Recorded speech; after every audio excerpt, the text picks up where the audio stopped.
कश्मीर को शक्तिपीठ कहा जाता है। वास्तव में इसकी सुंदरता ही प्रकृति शक्ति का प्रतीक है। इसका पौराणिक नाम भी माता सती के नाम पर सती देश रहा और उसी के नाम पर यहाँ सतीसर झील हुआ करती थी। यहाँ स्थान स्थान पर माता भगवती के आस्थापन हैं, जो आज भी कश्मीरी पंडित समुदाय की आस्था का केंद्र बने हुए हैं। देवी शक्ति के अनेकों रूप यहाँ इष्ट देवियों के रूप में पूजे जाते हैं। इनमें विशेष हैं खीर भवानी तुला मुला में महाराज्ञा भगवती का पवित्र स्थापन,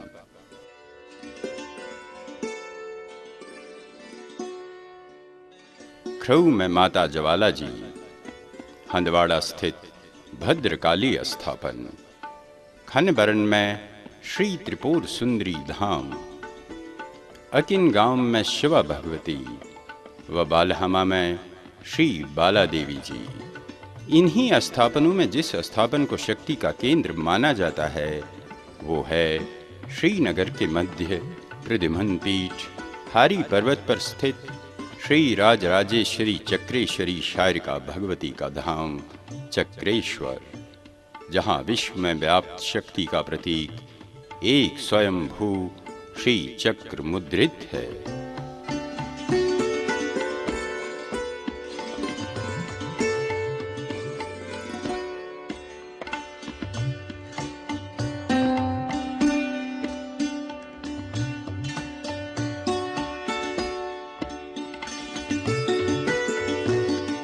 शारिका भगवती को कश्मीर की अधिष्ठात्री देवी माना जाता है। कहा जाता है कि कश्मीर स्वयं शारिका का ही रूप है और शाक्त विमर्श के रहस्यवाद के अनुसार इस प्रदेश का शाक्त नाम गुप्त रखने के लिए शारिका शब्द के अक्षरों को उल्टा कर कशीर नाम रखा गया है। श्री शारिका देवी पर कश्मीरी पंडितों की असीम आस्था रही है। बड़े बड़े संतों महात्माओं ने यहीं से सिद्धियां पाई हैं। हारी पर्वत को सुमेरु पर्वत माना जाता है, जहां 84 लाख देवी देवता विराजमान हैं, जहां से जगदम्बा श्री चक्रेश्वरी इस विश्व का कारोबार चलाती हैं। श्रीनगर में रहने वाले कश्मीरी पंडित परंपरागत तौर पर नित्य प्रातःकाल में हारी पर्वत की प्रदक्षिणा व पूजा अर्चना किया करते थे। कहा जाता है कि इसी माता शारिका ने भक्तों के कल्याण के लिए अवतार धारण किया और वो अवतार है अलखेश्वरी माता रूप भवानी का।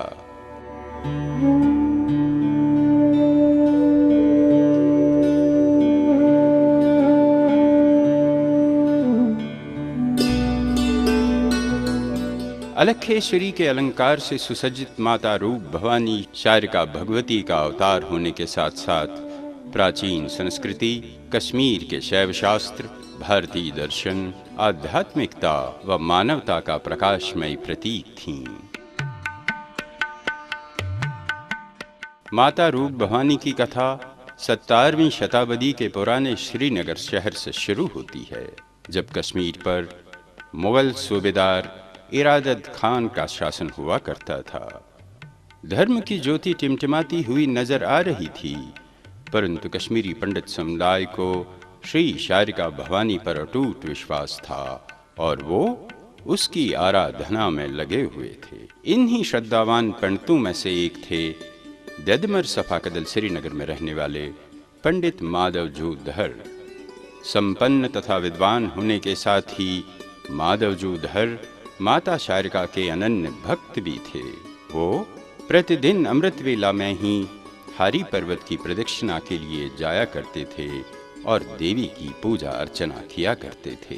कहा जाता है कि एक दिन देवी माधवजू की भक्ति से प्रसन्न हो गईं और नवदुर्गा की प्रथमी के दिन बालिका रूप में दर्शन दे उनकी गोद में बैठ वर मांगने को कहा। माधवजू ने उत्तर में कहा, माता आप मेरे घर इसी रूप में अवतार लें। माता तथा अस्तु कहकर अंतर्ध्यान हो गई और 9 महीने बाद माधव जो धर और संपत मर्ज के यहाँ एक सुंदर रूपवती कन्या ने जन्म लिया, जिसका नाम रूपा या रोप रखा गया।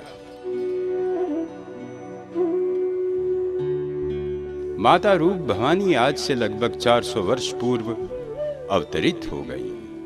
उनका जन्म सन 1621 ईस्वी अर्थात विक्रमी संवत 1677 की ज्येष्ठ मास की पूर्णमासी को खानकाहे सोख्ता सफा कदल श्रीनगर में हुआ।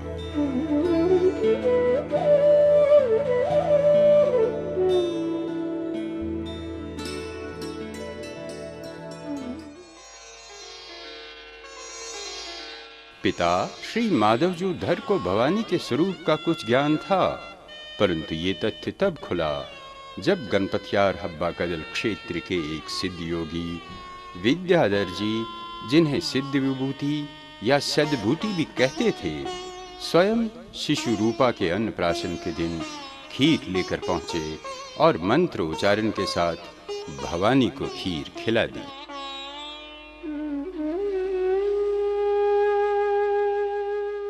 रूप भवानी बाल्यकाल से ही तेजवान, रूपवती तथा प्रबुद्ध थीं और दिन रात ईश भक्ति में लीन रहा करती थीं। उन्होंने पूज्य गुरुवरों से वेद शास्त्रों का ज्ञान अर्जित किया तथा समय अनुसार संस्कृत, हिंदी, उर्दू तथा फारसी भाषाओं का ज्ञान भी प्राप्त किया।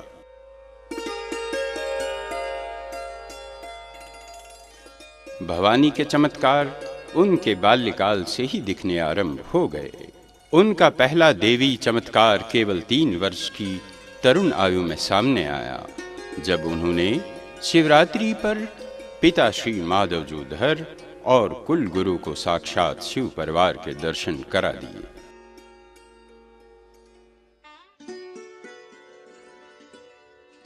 हुआ यूं कि माधवजू वितस्ता के उस पार रहने वाले अपने मित्र एक मुसलमान सूफी बुजुर्ग आखून मुल्ला सईद शाह तैयब साहब के पास प्रायः आध्यात्मिक विषयों पर विचार विमर्श करने के लिए जाया करते थे।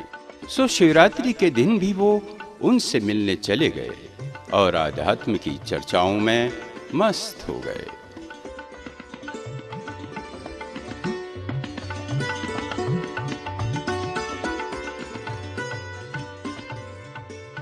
बातों बातों में ही शाम हो गई। माधवजू बेकरार हो गए, क्योंकि उन्हें शिवरात्रि की पूजा संध्या काल से ही आरंभ करनी थी। हजरत तैयब साहब पहुंचे हुए सूफी संत थे। वो अंतर्दृष्टि से रूप भवानी के स्वरूप को पहचानते थे।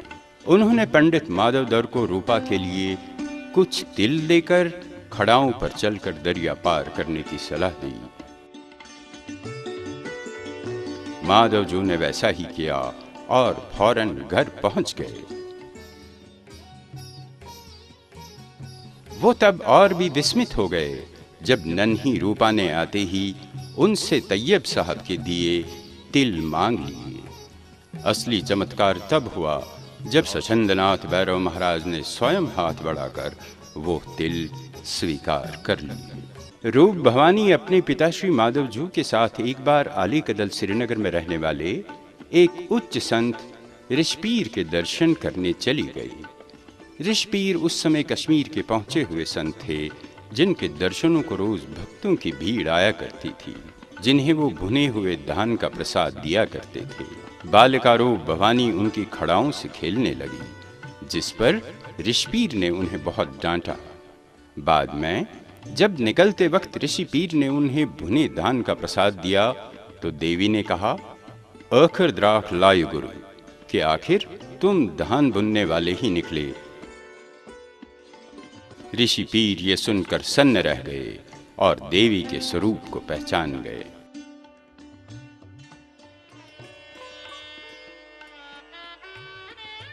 रूप भवानी का विवाह संस्कार उस समय की प्रथा के अनुसार 7 वर्ष की आयु में ही सफरयार हब्बा कदल श्रीनगर के हीरानंद सप्रू से किया गया। कहा जाता है कि अथवास के समय संत विभूति वहां प्रकट हो गए और श्लोकों द्वारा जगदम्बा के गृहस्थी रूप में आने पर अपना विस्मय प्रकट करते हुए उनकी स्तुति करने लगे।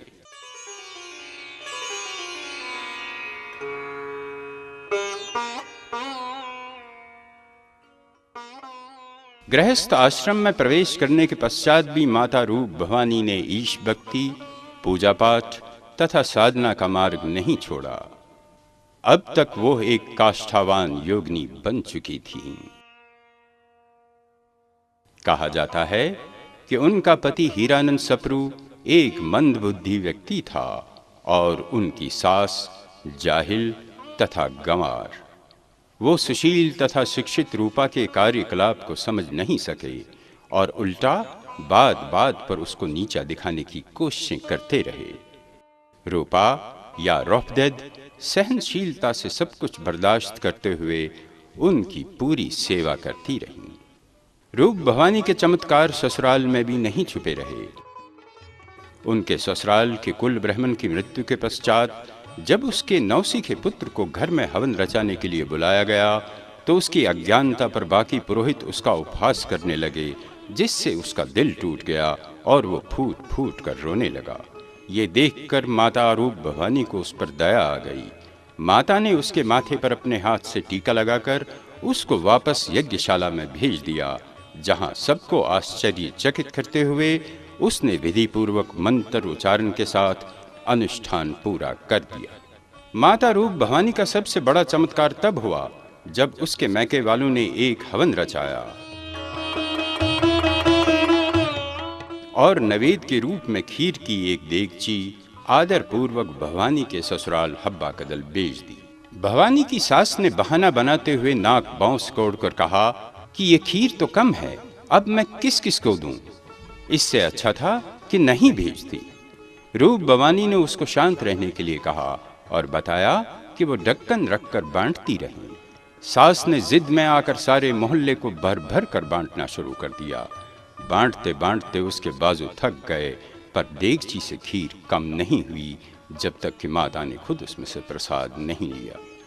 अब सास ने जल बुनकर देगची वापस भेजने पर बवाल खड़ा कर दिया।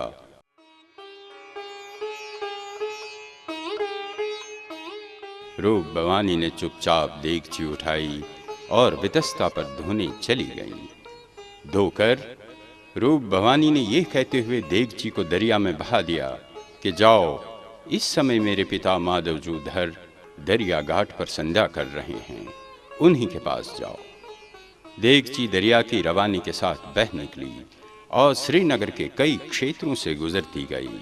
अंततः वो बिल्कुल ददमर सफाकदल के घाट पर आ रुकी, जहां पंडित माधवजूधर सचमुच संध्या कर रहे थे।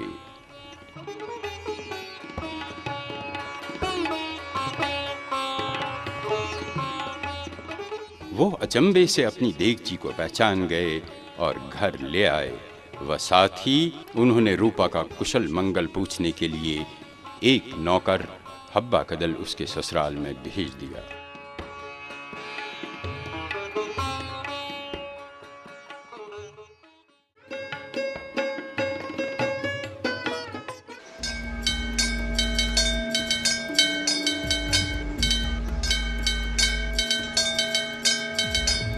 एक दिन जब रूप भवानी रात्रि अमृत वेला में शेर पर सवार होकर हारी पर्वत जा रही थी तो उनका पीछा कर रहे उनके पति ने उन्हें देख लिया।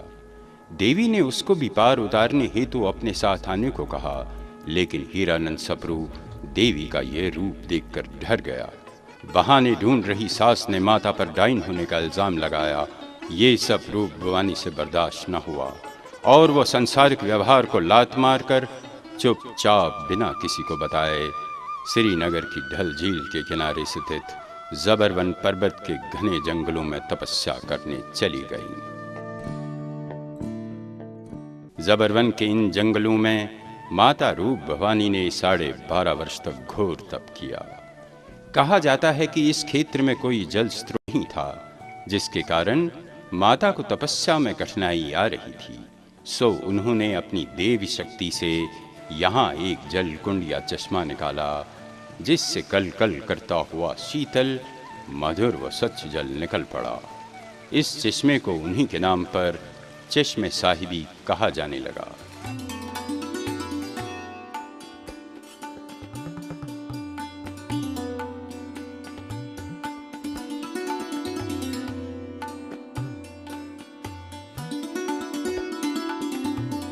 माता ने अब इसी चश्मे के किनारे पर अपनी एक परन कुटिया बना दी और यहीं तपस्या में लीन हो गईं।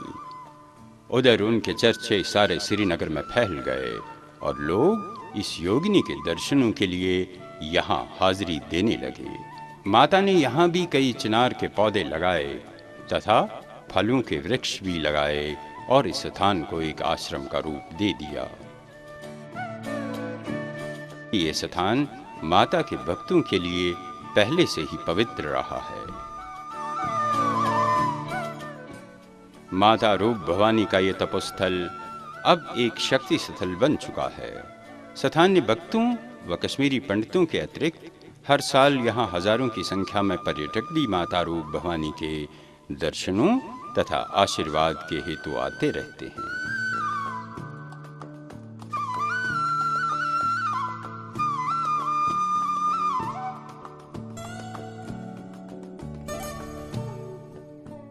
अलग साहिबा ट्रस्ट ने जहां इस स्थान को सुसज्जित रखने के लिए व्यवस्था कर रखी है, वहीं वो वर्ष में एक बार यहां हवन भी आयोजित करता है, जिसमें देश विदेश के श्रद्धालु भाग लेते हैं।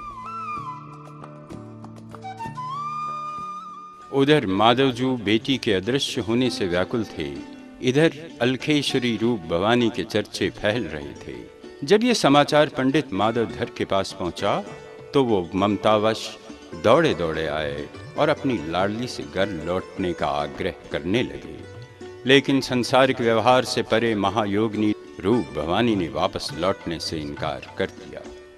इस पर पंडित माधवधर ने उन्हें समझाया कि गुरु बिना गत नहीं, तो माता ने उन्हें ही गुरु स्वीकार कर लिया। बस फिर क्या था, माधवजू की गुरु आज्ञा के अनुसार वो उनके साथ सफाकदल अपने मायके आ गईं, जहां उन्होंने पिताश्री से गुरु रूप में वेद, शास्त्र, अध्यात्म तथा शायरी ज्ञान प्राप्त किया। लेकिन भवानी की इच्छा स्वतंत्र रहने की थी। वो अलग अपने एक कमरे में बंद रहकर तपस्या किया करती रहती। एक दिन रूपा के कमरे से आग निकली हुई दिखाई दी।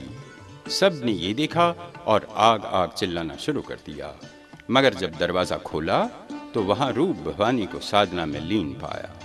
इस गुप्त भेद के खुल जाने के साथ ही रूप भवानी वहां से भी चुपचाप निकलकर तुला मुला होते हुए वत्सन के घने जंगलों में एक गुफा में तपस्या करने चली गई।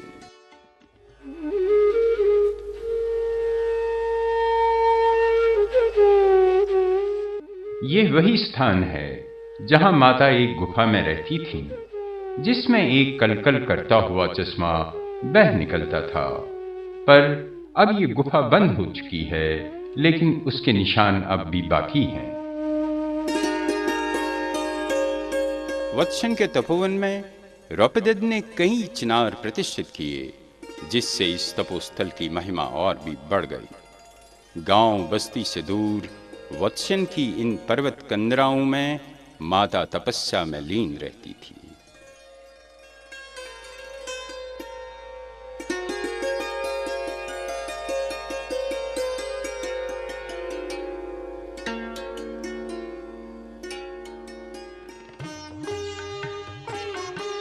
वत्सन में ही माता रूप भवानी ने एक चश्मा निकाला, जिससे वो अपनी आवश्यकताएं पूर्ण करती थी।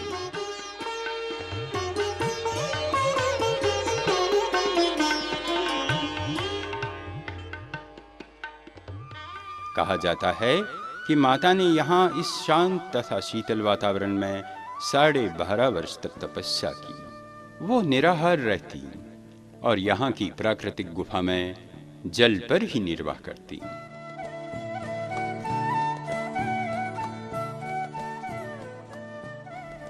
वत्सन का ये चश्मा या कुंड आज भी जन जन के लिए सर्वश्रेष्ठ है, क्योंकि इससे चमड़ी के रोगों का इलाज होता है। और इसी चश्मे से सारे मनगाम इलाके को पीने का पानी सप्लाई किया जाता है। इस चश्मे का पानी आज भी एक वरदान के रूप में मानवता को माता रौपदद या रूप भवानी का आशीर्वाद दे रहा है।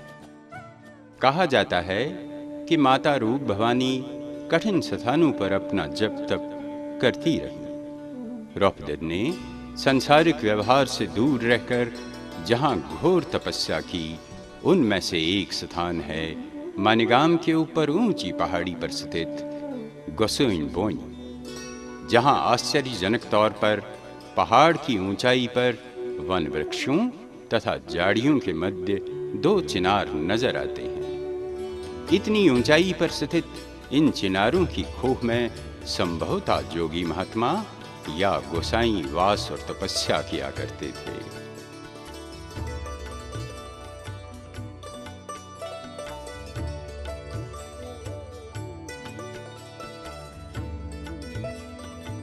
और इसी दुर्गम परंतु मनोरम स्थान पर माता रब भवानी ने भी एकाग्र तथा एकांतवश तपस्या की थी। मन की दृष्टि से महसूस करें तो आज भी उनकी तपो साधना के साक्षी ये चिनार माता की महत्वता और पवित्र शक्ति के प्रतीक के रूप में हमारे सामने विराजमान हैं। माता रूप भवानी के साथ साथ इन वरिष्ठ पवित्र चिनारों को भी हमारा नमन हो।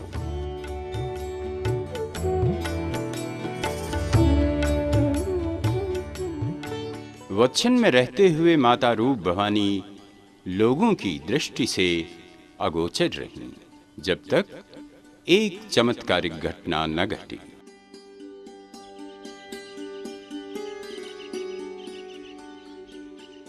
मानिगाम के मुखिया लालचंद अपनी गाय एक चरावाहे के साथ वत्सन क्षेत्र में चराने के लिए भेजते थे। उन्होंने देखा कि कोई उनकी गाय को दिन में ही दूध देता था।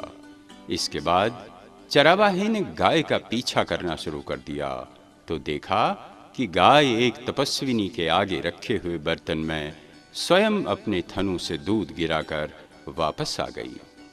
लालचंद फौरन माता के पास आया और भक्ति भाव से उनकी सेवा करने लगा। माता लालचंद के यहाँ मनिगाम में रहने को राजी तो हो गई, लेकिन इस शर्त पर कि वो उसको घर से नहीं निकालेगा। अगर उसने ऐसा किया तो फिर वो वापस उसके घर नहीं आएगी और माता के वहाँ रहने से वो गरीब या मुफलिस हो सकता है। लालचंद ने सारी शर्तें मंजूर की और माता भक्त की श्रद्धा देखकर मनिगाम आकर लालचंद के यहाँ रहने लगी। मानिगाम में लालचंद के घर में रहकर भी माता ने चमत्कार किए। गांव में कहत पड़ी तो माता ने कुछ अनाज एक मिट्टी के बड़े बर्तन में डालकर कहा कि निकालते रहो, कम नहीं होगा। ऐसा ही हुआ। अनाज सारे गांव में बांटा गया पर कभी कम न हुआ। माता रूप भवानी प्राणियों पर किसी भी अत्याचार के विरुद्ध थीं, इसीलिए उन्होंने लालचंद को शिवरात्रि पर मछली आदि बनाने से मना कर दिया। किंतु लालचंद की बीवी ने रीति पालने के लिए कुछ मछलियां लाई और छुपा कर रख दी। जब वो उन्हें उठाने गईं तो देखा कि वो मछलियां जिंदा होकर दीवारों पर चढ़ने लगी हैं। अपनी गलती का एहसास होते ही वो माता के चरणों में गिर पड़ी। लालचंद के घर से निकलने के लिए माता ने अपनी माया दिखाई। अचानक एक रोज लालचंद के मकान में आग नमूदार हो गई और लालचंद माता को बचाने के लिए उसको बाहर निकाल आए। मुड़कर देखा तो आग गायब थी, लेकिन माता उसके बाद वापस उसके घर में नहीं गईं। कुछ समय के पश्चात माता रूप भवानी मनिगाम में शाहकुल्या के किनारे अपनी कुटिया बनाकर रहने लगी। वो इसी मनिगाम में कई वर्षों तक साधना में लीन रहीं और इस मनोरम स्थान को तपोभूमि की उपाधि दे दी, जहां हजारों भक्त माता के आशीर्वाद के हेतु आते रहते थे।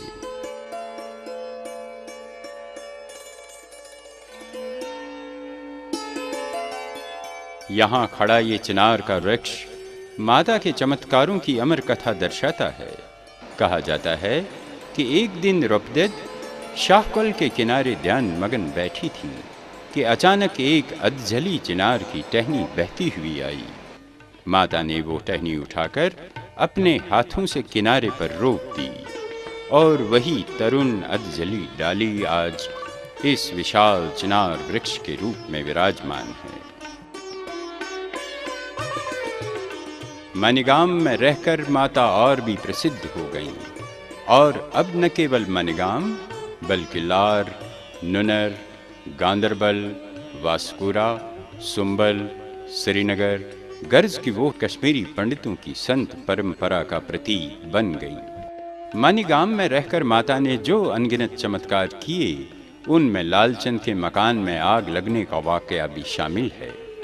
आग लगते ही लालचंद दौड़े दौड़े माता की शरण में आया और अपने घर, विशेषकर गौ बछड़ों की रक्षा की प्रार्थना करने लगा जो आग से घिरे हुए थे।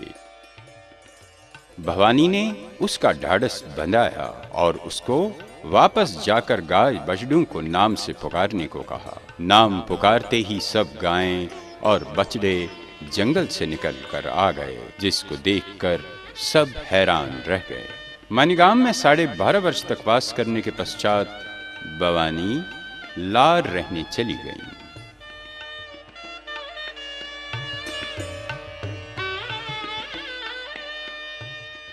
कहा जाता है कि भवानी पहले से ही मानीगाम से अपनी पूजा चटाई या चंगिज पर बैठकर शाहकौल से लार, वास्कुर और शादीपुर तक भी जाया करती थी। वो दैवी शक्ति से अपनी तैरती चटाई पर विचरण किया करती थी और इधर उधर घूमा करती थी। हिंदू और मुसलमान दोनों उनकी इस दैवी शक्ति को नमस्कार करते थे। इसी दौरान लार क्षेत्र में एक सूफी बुजुर्ग शाह सादिक कलंदर साहब रहा करते थे। कहा जाता है कि रोपदेद के पानी पर तैरने की बात जब शाह सादिक साहब तक पहुंची तो वो हैरान रह गए और खुद ये करिश्मा देखना चाहा।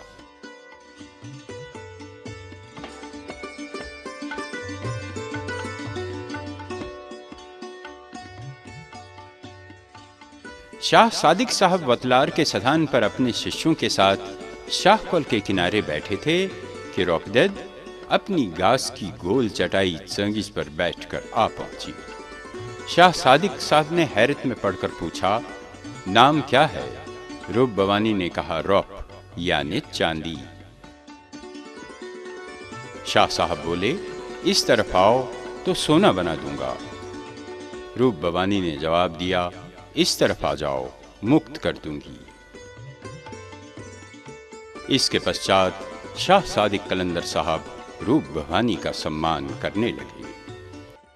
लार में माता एक ईश्वर भक्त पंडित गंगाराम के घर पर वास करने लगी। बाद में माता ने लार में शाहकौल के किनारे अपनी एक कुटिया बनाई और चिनारों के इस मनोरम झुरमुट वाले उपवन को अपना तपोवन बना दिया, जिसके पास से कल कल करती हुई शाहकौल जैसे माता रूप भवानी की ईशता का मधुर संगीत सुनाती बह रही है।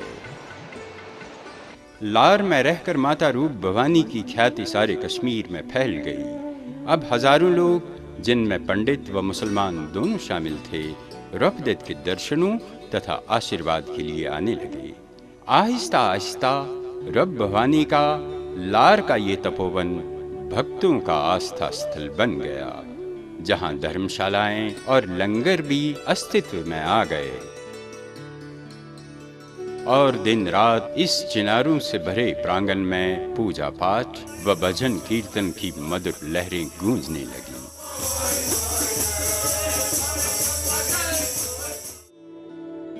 अब माता पूर्ण तपस्विनी के रूप में आ गई थी। वो बस कपास के सीधे सादे वस्त्र धारण करती थी। अब धर खानदान के साथ साथ समस्त कश्मीरी पंडित उनके अनुयायी तथा भक्त बन चुके थे। उनकी इस अवस्था के बारे में फारसी शायर लिखते हैं, मुनव्वर रोशन जहां दर जहां मुअत्तर ज़ बोयश गुल जा बजा, न ज़ेबो न ज़ीनत तनश अज़ लिबास, फ़कीराना दर हर लिबास कपास। 12.5 वर्ष तक लार में रहने के बाद माता वास्कुर आ गईं, जहां उन्होंने और 12.5 साल गुजारे।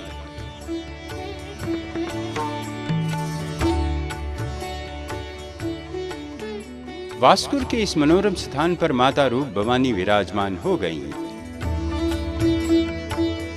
वितस्ता नदी के किनारे स्थित वास्कुर श्री अलखेश्वरी माता रूप भवानी के स्थान के रूप में सारे कश्मीर की आस्था का केंद्र बन गया।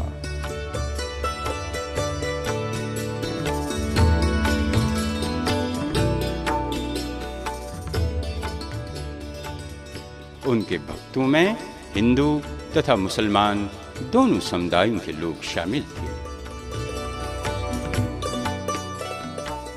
भक्त समुदाय, विशेषकर धर वंशजों ने वास्कुर आने वाले भक्तों के लिए यहाँ धर्मशालाएं बनवाईं और खाने पीने की भी व्यवस्था कर दी।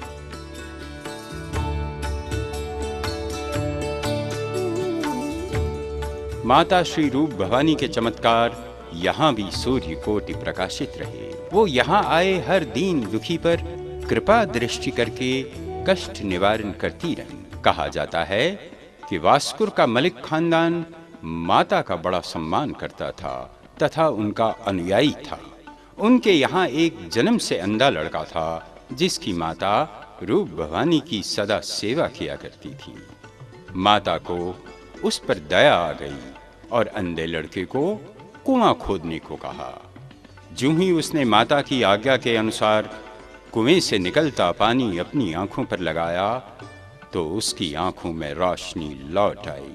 आज भी पूजा अनुष्ठान के लिए पानी इसी मुसलमान परिवार द्वारा कुएं से खींचने की परंपरा है, क्योंकि यह अधिकार उनको स्वयं माता रूप भवानी ने दिया है।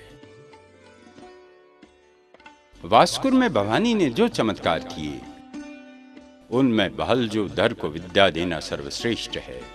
बालजू माता रूप भवानी के भाई लालजू धर का बेटा था जिसको वास्कुर में माता की सेवा हेतु रखा गया था। बालधर बुद्धू जैसा था मगर भक्ति भाव से परिपूर्ण रहकर माता की सेवा किया करता था। एक दिन जब भाई लालधर ने बालजू की अनपढ़ता पर दुख प्रकट किया तो माता को दया आ गई। माता श्री रूप भवानी ने बालजू धर को अपने सन्मुख एक पंडित की बांटी बिठाया और एक अनार की कलम हाथ में थमाकर लिखने को कहा और जगदम्बा की कृपा से वो महाविद्वानों जैसे लिखने और बोलने लगा। वो पठान सूबेदारों की आंख का तारा बनकर दिल्ली के मुगल दरबार में एक ऊंचे ओहदे पर पहुंच गया। यहीं वास्कुर में ही उदारवादी सूबेदार कश्मीर अली मर्दान खान माता रूप भवानी के दर्शन हेतु आया करते थे। निर्वासन से पहले माता का कन्यागर्भ पक्ष का गुरु यज्ञ यहीं वास्कुर में ही मनाया जाता था।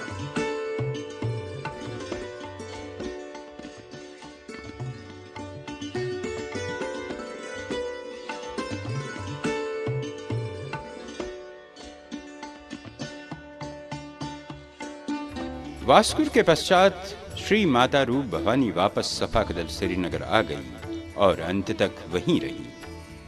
ये वही स्थान है जिसको आज जन्मभूमि के नाम से जाना जाता है। जन्मभूमि स्थापन के ये पुरातन वर्ण माता के स्थान पर वास करने का प्रमाण देते हैं और ये कुआं उन्हीं के दिनों का स्मरण करा रहा है। विशेष ये है कि ये भीमकाय पलाश या तूत का वृक्ष जिसने इस स्थापन पर छाया कर रखी है अलग साहिबा के ही समय का है।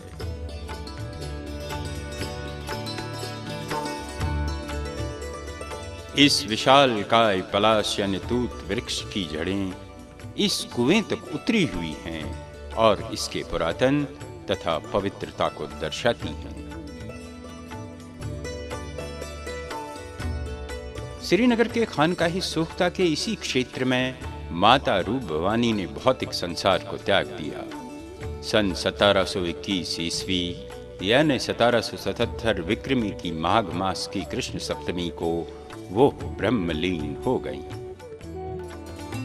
उनके बारे में सबसे आश्चर्यजनक तथ्य ये है कि उनके देह छोड़ने के साथ ही हिंदुओं ने उनके दाह संस्कार की तैयारियां शुरू कर दी, लेकिन साथ ही मुसलमान भी ये जिद करने लगे कि वो एक मुसलमान आरिफा हैं, लिहाजा उनको दफनाया जाना चाहिए। जब विवाद बढ़ गया तो अचानक रूप भवानी उठ खड़ी हो गईं और सब में प्रसाद बांटने को कहा। इन्हें जीवित देखकर सारे लोग वहां से चले गए, जिसके बाद भक्तों को फौरन अर्थी तैयार करने को कह भवानी फिर से अंतर्ध्यान हो गई और अर्थी सफाकदल से नूरबाग शमशान घाट की ओर चल पड़ी।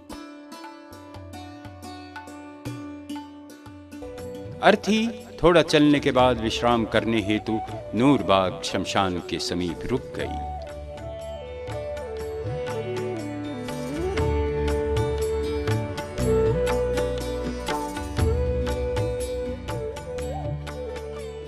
इतने में वास्कुरा का नंबरदार वहां से गुजरा और जाने पहचाने चेहरों को देख पूछने लगा कि ये किसकी अर्थी है। तो लोगों ने बताया कि रफ़्त नहीं रही। इस पर वो बोला कि तुम पागल हो, रूप भवानी को तो मैंने अभी अभी वास्कुर में देखा है और उसी ने मुझे यहाँ कुछ सामान लेने के लिए भेजा। जब शक बढ़ गया तो अर्थी का कपड़ा उठाकर देखा गया, वहाँ कुछ नहीं था, न शव न कोई देह, बस बालों का एक गुच्छा पड़ा था।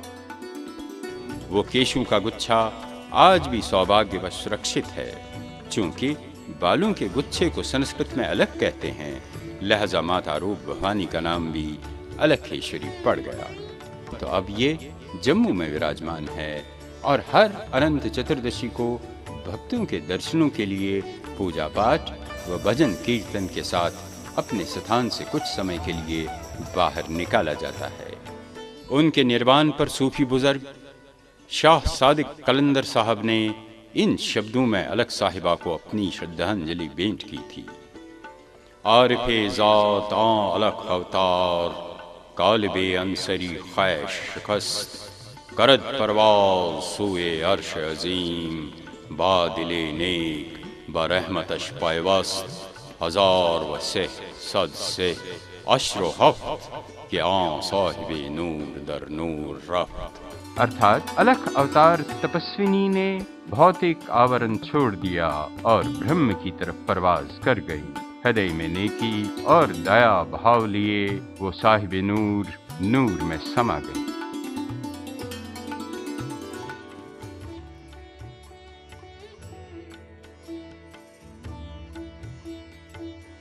माता रूप भवानी एक उच्च कोटि की साहित्यकार तथा वाक कावित्री थी। उनके वाक्य कश्मीर शैव दर्शन की व्याख्या करते हैं और हिंदी, कश्मीरी तथा संस्कृत भाषा का समावेशन है।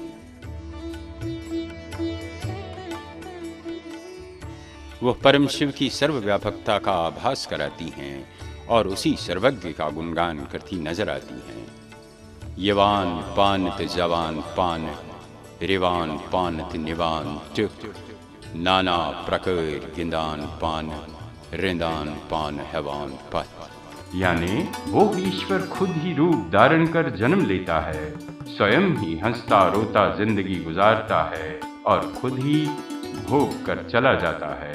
नाना प्रकार का खेल खेल कर भी वो रिंद स्वयं छुपा रहता है। श्री माता रूप भवानी के जीवन चरित्र और उपदेशों पर कई पुस्तकें लिखी जा चुकी हैं, जिनमें प्रमुख है फारसी भाषा में लिखी पुस्तक सवाने हयात रूप भवानी अल मारूफ श्री अलख साहिबा, जिसके लेखक थे श्री शमसार चंद धर। परंतु दुर्भाग्यवश ये पुस्तक हम तक नहीं पहुंच पाई है। पर सफरयार हब्बा कदल श्रीनगर के मुंशी रघुनाथ दर ने सन 1937 में इसी नाम से इसका उर्दू अनुवाद प्रकाशित किया है। माता श्री रूप भवानी के काव्य तथा उपदेश पर आधारित रहस्य उपदेश नामक पुस्तक डॉक्टर शिवनाथ शर्मा द्वारा लिखी गई।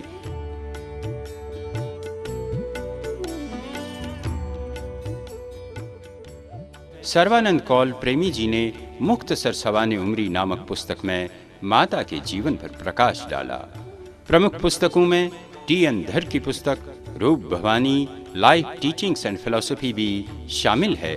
संस्कृत, हिंदी तथा कश्मीरी के अतिरिक्त श्री माता रूप भवानी ने फारसी भाषा में अनेक रचनाएं लिखी हैं, जिनमें से आज भी बहुत सी हमारे पास सुरक्षित हैं। अलख साहिबा श्री माता रूप भवानी के स्थापनों की देखरेख हेतु सन 1934 में श्री अलख साहिबा ट्रस्ट को स्थापित किया गया।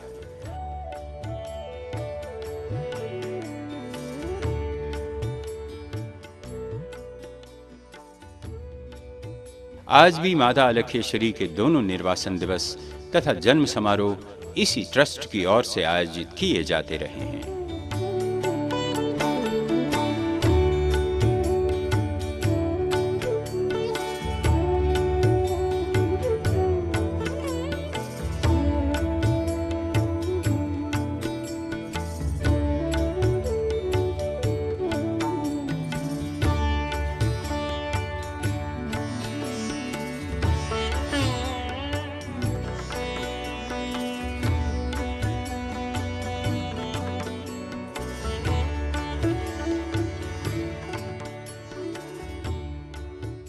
विस्थापन के बाद ट्रस्ट की तरफ से तीर्थ नगर तालाब तिलव जम्मू में रूप भवानी का एक भव्य मंदिर कम्प्लेक्स बनाया गया है, जहां श्री अलखेश्वरी तथा पंडित माधव धर की मूर्तियां प्रतिष्ठित हैं, जिनकी पूजा अर्चना होती है।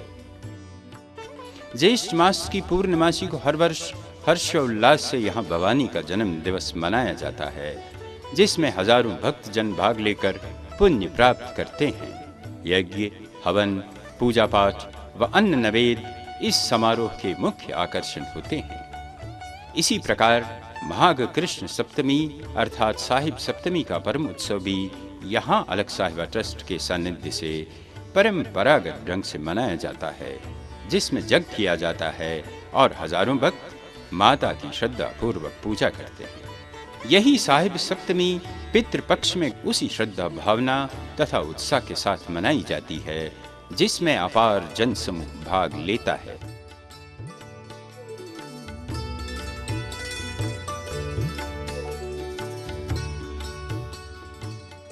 श्री अलख साहिबा ट्रस्ट की तरफ से माता रूप भवानी के कश्मीर स्थित स्थापनों के पुनरुद्धार का काम हाथ में लिया गया है, जिनमें वास्कुर सुंबल का जीर्णोद्धार भी शामिल है। श्री अलख साहिबा ट्रस्ट जहां अलख साहिबा के स्थापनों की देखभाल और पुनर्स्थापना में लगा हुआ है, वहीं ये माता श्री रूप भवानी द्वारा प्रयोग की गई वस्तुओं को सुरक्षित रखने के लिए भी पूरी कोशिशें कर रहा है। तीर्थ नगर जम्मू के श्री अलख साहिबा मंदिर में यज्ञशाला, साधना केंद्र, एक पुस्तकालय जिसमें धार्मिक तथा आध्यात्मिक पुस्तकें रखी गई हैं, यहाँ लोकहित के लिए खुली है। यहाँ लोकहित के लिए एक फिजियोथेरेपी सेंटर भी खोला गया है, जहाँ चिकित्सक भी उपलब्ध है। माता श्री अलखेश्वरी रूप भवानी आज भी कश्मीरी पंडितों की आस्था का केंद्र बनी हुई है और उसके स्थापनों पर इस समुदाय को अटूट विश्वास है और रहेगा। दर खानदान की कुल देवी होने के साथ साथ वो श्री शारिका भवानी का अवतार होने के कारण सभी की आराध्य देवी है।